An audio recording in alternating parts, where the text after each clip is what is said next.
when you think about doing research on a commercial farm, not everyone on that farm is typically dedicated to research, right? Some of the individuals that you have may truly be focused on the animal well-being and the general caretaking of the animal husbandry activities. So how do you get them on board? Because you're likely asking them to do something different than what is normal for their day.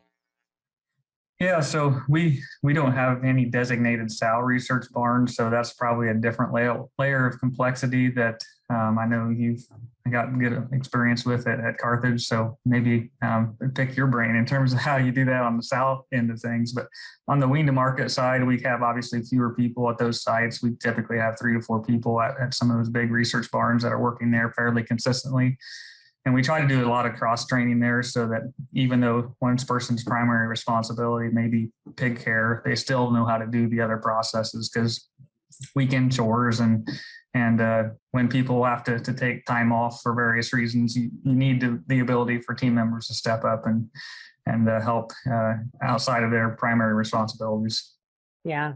And I'm particularly thinking of like our independent producer, if they want to go out and run some trials in their wean to finish barn, right? If they have a production manager or a farm manager, they might be looking for some insight on how to help them be on board, especially if we're going to change their day or, cause them to be there a little bit longer to do paperwork type of situation.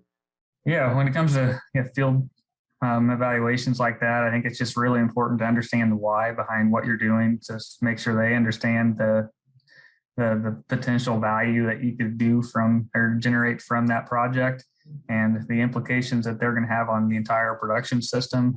So getting that buy-in up front on the why is important, and then understanding, explaining why you have to do certain things to account for variation. Obviously, when you go into the field settings, sources of variation are pretty extreme, and you can end up biasing your results pretty quickly if you don't take into those, or at least understand what went on in the field. So good record keeping, good documentation, and reducing some of the noise of those field evaluations is important. So again, just explaining that to the teams and getting them to buy in fully to what you're doing is extremely important.